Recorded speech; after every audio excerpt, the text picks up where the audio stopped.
Welcome to all of you that have joined us for the DuPage County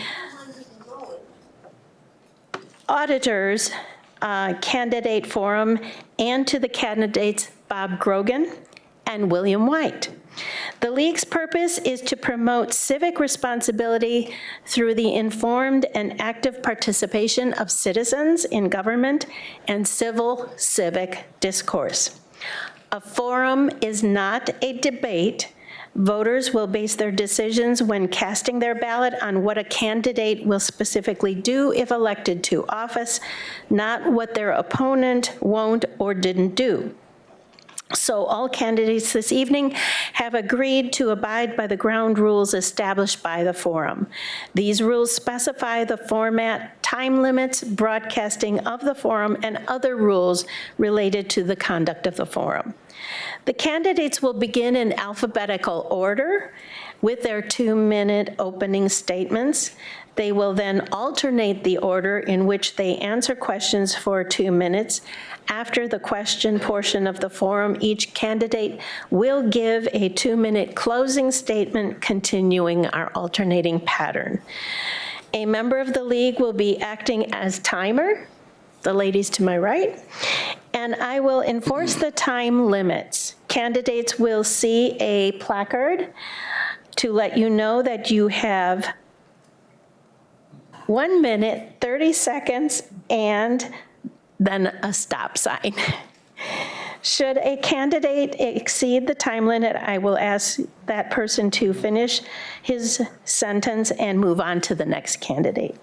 To ensure that questions for this evening's forum represent a balance of topics, a panel of experienced members of the League of Women Voters will review the questions submitted for appropriateness and to avoid duplication primarily. Finally, I want to say how appreciative we are of the candidates who are not only willing to serve in office, but who have agreed to be here this evening to share their ideas and goals. So let us get started. Candidate Grogan, you have 2 minutes for your opening statement. Thank you. My name is Bob Grogan. I was honored to have served as the DuPage County Auditor for 12 years, up until about 4 years ago. I'm a CPA and a certified fraud examiner by trade. I'm a professional auditor. Prior to taking office, I worked in public accounting, auditing governments, pension funds, nonprofits. That's what I do. I do audits. You may hear that the job is about other things. There's a lot of stuff listed in statutes about this and that. But I'm always reminded of that scene from A Few Good Men where, Tom Cruise asks that one of the people up on the stand, you don't know where the mess hall is because it's not in the book. And he's like, no, you just followed everybody else. Some things aren't in the book, and some things are just the name of the office. And the name of the office is Auditor. So it's about auditing. When I was there, I was the first in the state to put a county checkbook online. I was the first to do an audit hotline. I was the first to do a transparency portal. I got 5 people convicted while I was there from our findings. One of them on federal charges is an elected official who is serving time. Numerous people were fired from my findings. We've recovered hundreds of thousands of dollars. It's not about a lot of grandiose other things and promises and excuses. It's about auditing. I actually got, I did in my last 4 years, I did 444 audits. That's what I did in my last 4 years. The current auditor has done 60% fewer. And so auditors call the numbers like they are. We audit numbers, and those are the numbers. Thank you. Candidate White, your opening statement.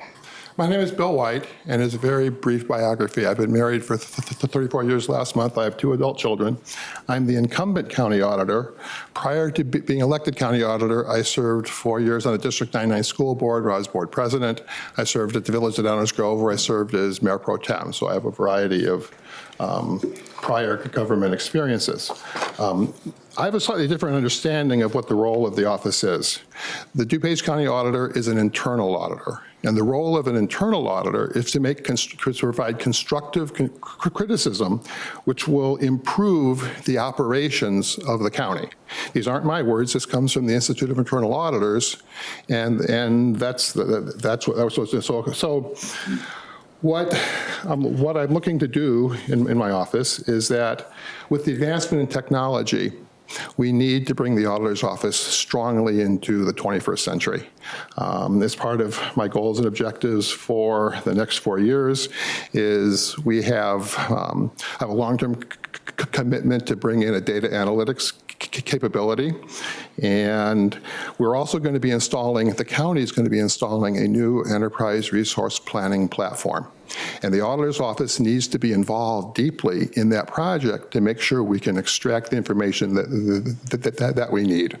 My credentials for the position is I'm a certified internal auditor who's laser focused on internal auditing. I'm eligible to take the CPA exam, and I'm a licensed attorney, and I have prior government experience. And then we can go on to the questions. Thank you. Thank you. We'll start with you, Candidate White. What steps will you take to ensure transparency in the county's financial reports and audits? In the upcoming years, the most important thing that we can do to assure transparency is to ensure that the upcoming enterprise resource platforms are properly installed. These ERPs are the financial backbone. They're very sophisticated and complicated. And if they're not properly configured, we cannot properly extract the data from them. And if we can't extract the right data, if we can't run the right reports, it's not possible to be transparent if we can't get the information. For me to help do this, in addition to my other credentials, I'm currently enrolled at Rutgers Business School pursuing a master's degree in government auditing and government accounting, laser focused on that. The coursework includes information systems management. Starting now and going forward, auditors cannot fall behind on the technology. So the way that we can achieve greater transparency is make sure the technology that the county has in place is adequate to fully disclose, so that we can access it. Having been at the county for 4 years, one of my overwhelming observations has been that the county has tremendous amounts of data, which is not easily accessed, is not usable, and is not actionable. And it's not the auditor's role to create the systems that do that, but it is the auditor's role to make suggestions, recommendations, and advocate for stronger technology to allow us to extract the data. And then once we can extract the data, let me back up. An example, a metaphor I use shows how old I am. At the end of the Raiders of the Lost Ark, they go and put the Ark in a box, in a warehouse that no one will ever find it. And unless we have a system to find what the county has for their records, we can't be transparent about it. Thank you. Thank you. Candidate Grogan? Yeah, I led in the area of transparency. Folks call me from all around the country asking how to do their transparency projects. I've kind of set the gold standard, which is emulated now throughout the state. Other audit, I mean, literally we would go to auditor meetings, the other county auditors, and they would come in and say, I was looking at Grogan's website and now I'm doing this. So I've been it, I've done it, I've created it. One can talk about technology and all those things, but at the end of the day, you're a technology taker. Some departments are going to have things still on paper, and some departments are going to have things on, big complicated databases, and you need to work with all of it. One of the things that I would do for transparency is I wouldn't hold back audits. The county board recently had to ask for an audit to be published, and it was told, well, that was just water over the dam, and then finally the audit came out. I wouldn't be holding back audits. We work for the people. That's what's transparent, is to actually work for them. One of the secrets to transparency is to not put out too much stuff. You can kind of hide things in the masses of data. You have to actually understand how to do financial reporting in order to put it out in an understandable manner. I have prepared financial statements for the last several decades. I don't just manage it, I actually do it. To understand it, you actually have to have that depth of knowledge. Thank you. And candidate Grogan, if you found waste or inefficiencies in county spending, what actions would you take to address those issues? There's several. It depends on the magnitude. It depends on the type of waste. The first thing is you're gathering the information, right? Sometimes you think, aha, I got it, right? There's the gotcha moment that all auditors kind of get their chest all pumped up about. But you got to make sure it's right. You got to make sure that's it's the appropriate thing.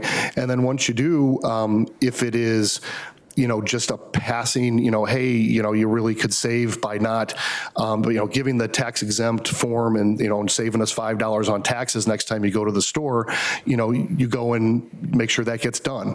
And then you got to follow up and make sure that they're doing with that advice. On the bigger things, you issue a report. That's what it's about. It's about actually holding people accountable, putting it in writing, delivering it to the county board, delivering it to management to show them, where they, you think they can do better. And there are times, I hate to break it to everybody, but government is inefficient by design. It's just the way it is. And we do that to ensure, hey, maybe there's something that's got a conflict of interest over here, but it's cheaper. Well, we're still going to go out and do it a different way because, we got to pay that. Counties have to pay prevailing wage. We don't pay the cheapest rate. We pay prevailing wage. So, efficiency is important, but compliance with the laws and rules are also, just as important. Okay. Candidate White? Okay. Can you Sure. repeat the question? Thank you. Yeah. If you found waste or inefficiencies in county spending, what actions would you take to address these issues? Well, the first thing that we would want to do is figure out what steps need to be taken to correct the situation going forward. And if that waste, well, we have to separate those two things. If there's evidence of actual fraud, where somebody is willfully doing something that's fraudulent or illegal, that eventually may need to be referred to the office of the state's attorney.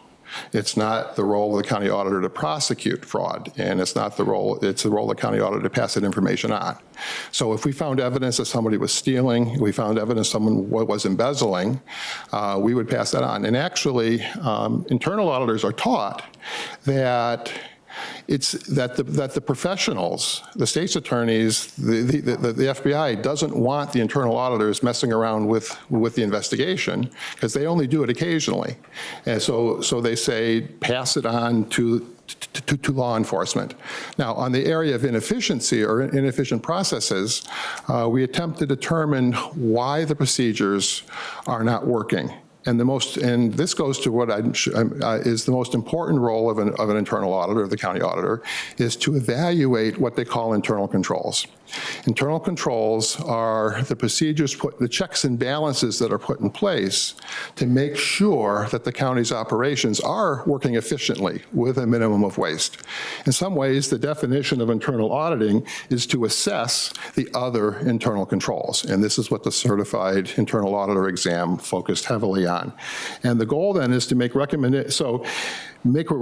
recommendations that are forward-looking. How can processes, procedures, workflow, and internal controls be strengthened so that whatever caused the inefficiency to occur can be corrected going forward?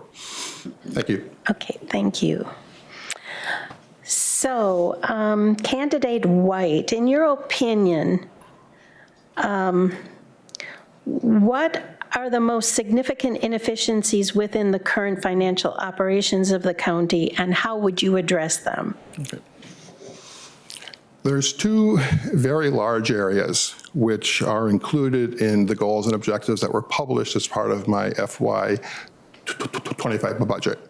I've already talked about the enterprise resource planning platforms. Those are the sort of the financial backbone, the financial mainframe of the entire county. What we have is antiquated. As I've said before, the county has a great deal of financial information we cannot be transparent about because we don't know how to well, there's not a convenient way to extract the information in a way that's usable. I think as my opponent said earlier, if it comes out as unstructured data, you can't make meaning out of it. The other topic, and this is something that's very important to me, is that we need to document our internal control structure. As I said before, internal controls are the checks and balances. An example of a preventative control is that you can't unlock your cell phone unless you type in a password. That prevents something bad happening. An example of a detective control is when you balance your checkbook every month and you find out, you detect if something happened that shouldn't have happened. To protect the county from waste, from fraud, from abuse, you need a complex structure of internal controls. What I've observed over the last 4 years is these haven't been written down in a consistent manner. And a very high priority for me in my second term is to document the internal control processes. I can't get the specifics because we haven't done it yet, but what I'm hearing a lot of is that's how we've always done it. We don't have a procedures manual. That's just how we've always done it. And the problem with that is that leads to weaknesses in internal control, and it undermines the ability for succession planning. Thank you. Candidate Grogan. I'm going to try and actually answer the question. Two areas that I believe are that there is a bunch of waste going on is first the auditor's office. They are not producing many audits. They are producing less audits than we did with the same budgeted staff when I was there. You're getting less bang for your buck out of the auditor's office right now. You can document till the cows come home, but if the entire staff at the county doesn't kind of shake a little bit when you walk into their office because they're afraid you're going to find something, you are not an effective auditor. You have to be pleasant. You have to get along with everybody. I can't tell you the number of employees that, I worked with there, wish myself well and everything else. But you're supposed to find things that are wrong. That is what you're supposed to focus on. It took this current county auditor, it took him 3.5 years to do a quarterly report, his first quarterly report that's statutorily required. 3.5 years to do his first one. So there's an inefficient department. Second inefficient department, it's a place to probably find some savings, is the clerk's office. Now, I will say Auditor White here has been battling with the clerk's office. I don't have a qualm other than the fact that he held back on actually calling the clerk out in a written audit from time to time. But the clerk actually thinks that she can go out and buy things without going through a competitive bid proposal. That is, it's state statute. You're supposed to find the lowest bidder. You're supposed to go out and give a lot of people a chance to put in a lower price. And the clerk has been written up by this auditor and the state's attorney and the numerous people in the press for not doing that. Those are examples of waste. Okay, thank you. Candidate Grogan, how would you incorporate technology to improve the auditing process and make financial operations more efficient? Sure. Technology is, with somebody with my experience, I have worked on probably 100 different kinds of systems, right? The auditor has to be system neutral. You have to actually, as I said, some departments, you could have a SCADA system, which is it's a highly complex thing relative to wastewater, the sewer plant that we operate. You have to be able to work with whatever is there. To go and fixate too much on the technology, you got to be able to extract data, and you can't go and blame the fact that, my software doesn't work and now I can't produce reports for, a bunch of months. You deal with what it is. And if all else fails, you have to do it the old-fashioned way. Sometimes you just pull out the spreadsheet, and that's not quite as old-fashioned as the people who did 10-column, right? But sometimes you brute force your way through. I think that the county looks like that they're going to invest in some new data modeling software. That's great. It's good to have a new ERP system. If they're going through that process, that's fine. The interesting thing is, I've actually rolled up my sleeves and have been involved in, ERP systems, which is the general ledger, payroll, all that stuff's in there. I've done it inside and out for 20 years. I've seen what's good, what's bad about different sides of things, and you have to actually have the experience to know when something is good and when something is bad. Thank you. Thank you. Candidate White? Can you repeat the question? Yes. How would you incorporate technology to improve the auditing process and make financial operations more efficient? Okay. The technology today is radically different than the technology even 3 or 4 years ago. And you cannot efficiently do anything by hand anymore. It just is wildly inefficient. What is already reported on my goals and objectives posted on my website and is part of the budget. Actually, back up. This year, we've procured for the first time automated audit work paper software. Members of my staff say they've been asking for it for years and years.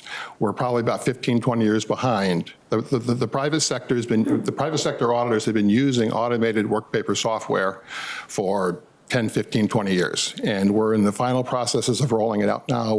So probably the next month or 2 or 3, we should go live with that. The other thing is that in 2014, the county did install an ERP.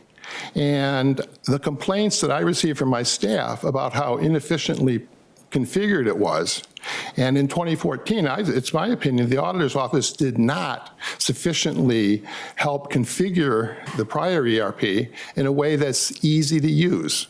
So a very important task coming up is to make sure that doesn't happen with the next ERP.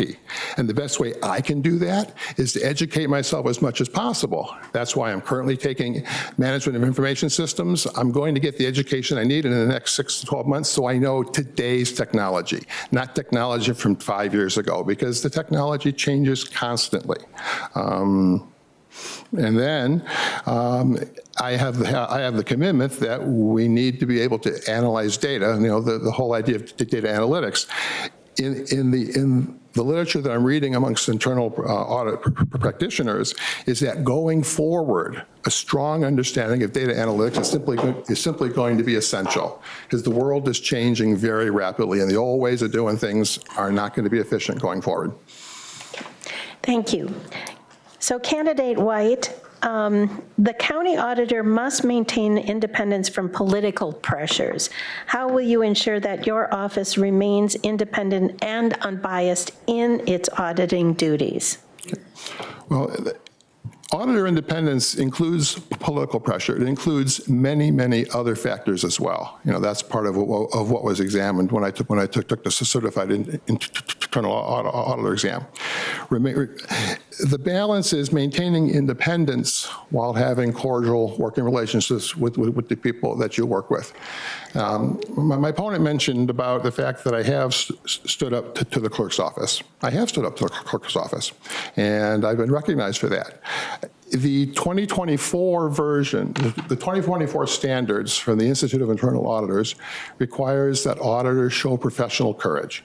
And professional courage is being able to tell the truth, even to hold fast to your professional opinions, even when it's awkward or uncomfortable to do so.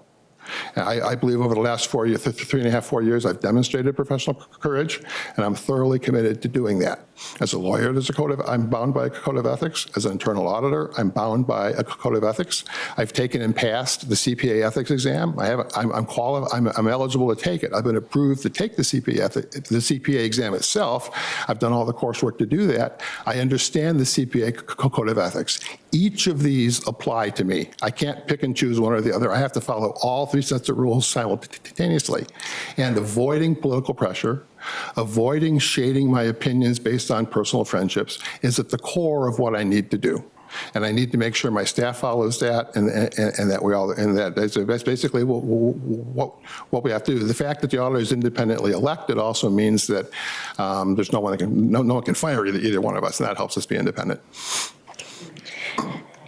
Candidate Grogan. So knowing the rules, passing a test, being eligible to take a test, which I'm kind of still confused exactly how that's relevant to things, that isn't anything compared to how have you conducted yourself. right? No one ever had to call me to account in front of the county board and say, how come you haven't put out this audit that we had requested a year ago? And the response was, and I quote, that was water over the dam. Meaning, and literally he said in the Daily Herald interview that we did that I didn't want to add to the food fight. Well, sometimes the food fight is actually, part of what is that courage that, hey, I'm not here to make the lunchroom lady happy. I'm here to inform the public. That's part of your transparency stuff.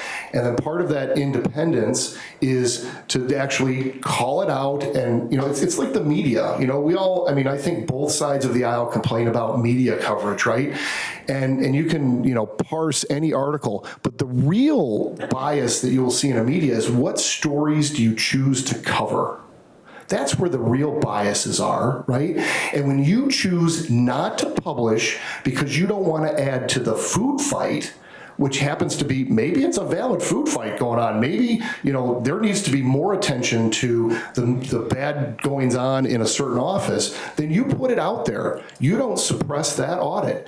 You have to, that's what independence is the lack of fear to actually go in front of the public and say, here's our dirty laundry, even if it makes all of us look bad.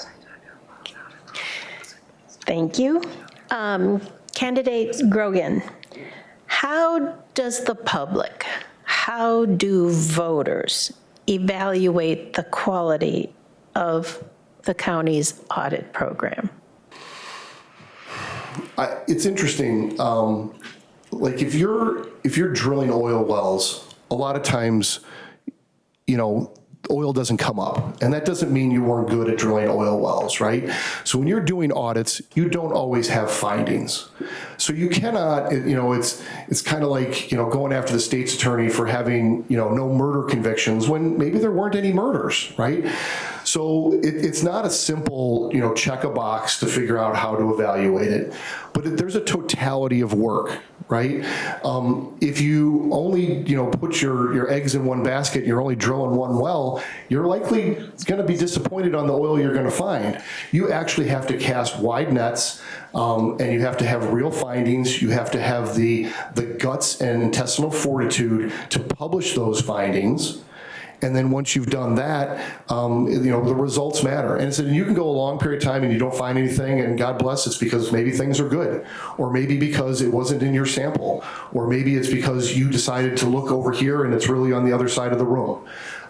Those are hard things to tell, but I think that when you look at someone's qualifications, the experience of what they've returned to the public and what they've put out, I think the totality of that work is really how they should evaluate it. Okay. Candidate White? Okay. Once again, I ask you to repeat the question. How does the public, how do voters evaluate the quality of the county's audit program?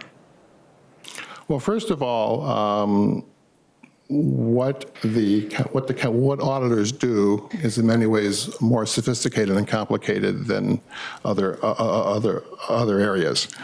One thing to be careful of is looking simply at the sheer number of audit reports. It's very easy to put out lots of busywork audit reports that don't get to the core issues that the county faces. What the public needs to do is have an understanding that the role of the auditor is to offer constructive criticism and recommendations. The goal is to improve the operations of the county. And to air dirty laundry doesn't always improve the operations of the county. The Illinois statute regarding FOIA has an exemption for internal audit work papers. So that internal audit work papers are not subject to FOIA. Also, if you air dirty laundry every time you find it, people are going to stop talking to you. They're not going to be forthcoming and looking for the improvements. To return to the question, how the public evaluates that, you basically have to assess each individual candidate on the information that they give. And thank you. Okay. Candidate White, this is going to be our last question. Once an audit identifies issues or areas for improvement, how would you ensure that the county departments take corrective actions and follow up on audit findings? That's actually a very fascinating question, because the current structure is neither of us would have the authority to require a department to take our recommendations. We don't have the legal authority to do that. We need to basically, first of all, you start by quietly informing the people, explaining this is a better way of doing it. And to get to a very, very specific example, I've made recommendations to the county clerk, and I don't have the authority to require that they follow those recommendations. The way that you get your recommendations accepted and acted upon is to build credibility with them. And by building credibility with them so that the other departments and officers understand that we're supposed to be all on the same team. And I'm not there to say, gotcha, I caught you on this. I'm not there to give their political opponents mud to fling at them. I'm there to offer suggestions on how each department and office can do their job better. Ultimately, it comes down to persuasion. Thank you. Candidate Grogan? This is not the elected counselor's office. This is the elected auditor's office. We live in Illinois, and we should produce audits with findings. That's what we should do. Every new department head, when I was there, got pulled aside by the other department heads and said, hey, oh, by the way, you are better walking into the auditor's office and telling him that you have found something wrong than him walking into your office saying that he found it. I worked well with everybody, but what I created was a culture of confession. They were so, they had so much respect for the authority and that I spoke with, and I speak with authority of being, a professional recognized around the state in audits, that they would come and say, hey, I got something, I think that, it's wrong and we should fix it. And they would bring it in here, which actually multiplied the size of my staff because they brought it in. I worked well with everybody. And yes, I can't force them to do anything. But what would happen is if they didn't put in place and I could be wrong too, right? So sometimes you just have a reasonable disagreement on how to do things. I can't, you don't dwell into operations overly. I can't tell the coroner how to do an autopsy, but I can tell him how to run his books a little bit better probably, and I can do that to every other office because that's my sweet spot, right? And they come to us for advice, and they take that advice because we actually give that good advice. And if they don't take it and it's blatant, then you hold a press conference. You don't suppress an audit. You don't suppress findings and say, I don't want to add to the food fight. You actually call attention to it, and that's how you get them to actually save the taxpayers' money. Thank you. That was our last question. It's now time for closing statements, and Candidate Grogan, you have 2 minutes for your closing statement. I was honored to have served the people of DuPage County for 12 years. It was a heartbreaking, I think both Auditor White and I would agree, it was a heartbreaking, difficult election last time. And whoever wins this time, the people of DuPage County deserve someone who will be that independent set of eyes looking at things. And that's what I bring to the table. I'm a CPA and I'm a certified fraud examiner with 20 years of professional audit experience. The name over the door says auditor. It doesn't say attorney. It doesn't say negotiator. It doesn't say, counselor in chief and negotiator and all these other things. It doesn't even say IT professional. Those are other departments. The sweet spot for auditor is and shall be and should be doing audits, because those external auditors and other folks that are looking at things, they look at things, sometimes like $1 million. And somebody's got to look at the little details sometimes and gets to look in the junk drawer that everybody hopes you don't look into, right? And that's what I was good at. That's why we had findings. That's why under my, tutelage, people got fired, people got convicted. If the other way is successful, where's the beef? I haven't seen it, whether it's written up or in the papers or in audit reports, and it's not gotcha, it's just accountability. And if you can't measure it, it doesn't exist. You really actually have to put it out there. So once again, my name is Bob Grogan. I'm a CPA and certified fraud examiner, and I humbly ask for people's votes. Thank you. Candidate White. Okay. Well, I would start with by saying that my predecessor, in looking at the audits that were done, was focused almost essentially primarily on financial audits. We do have an external audit firm that's run by CPAs that does an extensive financial audits. What I want to say, though, is he said before, and he said many times, that you can't hold this job unless you're a CPA. There's an organization called the Association of Local Government Auditors. It's ALGA. And I have the annual report if anybody wants to see it. It consists of county auditors, city auditors, municipal auditors from across the country. They have an 11-member board of directors. In 23-24, the last year they published the report, of the 11 members on the board, 3 were CPAs, 8 were not. 2 were lawyers. 6 were certified internal auditors. Everything I've studied, everything I've been learning is that internal audit is not focused solely or primarily on finances. It's focused on operations and processes. And to do that correctly, you need to have a breadth of knowledge to understand the entire operation. You have to see all kinds of things. You have to understand IT. You have to understand workflow and work process. You have to understand internal controls.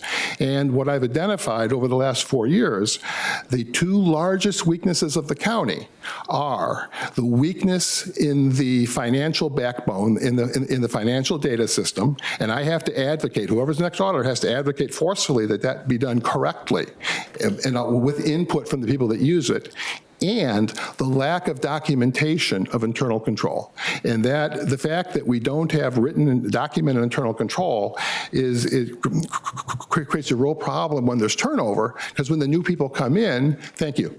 Okay, thank you very much, both of you. On behalf of the community, we do thank you for being with us this evening, and we also give a thank you to the City of Wheaton Communications team for their assistance with this forum. Our democracy thrives when all of us are engaged. Attending or watching a candidate forum is an excellent way to be empowered to join discussions on local issues and make your voice heard on Election Day. We hope that each and every one of you will vote and inspire your family, friends, and neighbors to do the same. A recording of this forum will be posted on the League of Women Voters of Wheaton YouTube channel and website, and also on the websites of the other DuPage County leagues. Candidates, we wish you the very best on the campaign trail, and thank you very much again tonight. We're in total agreement. I don't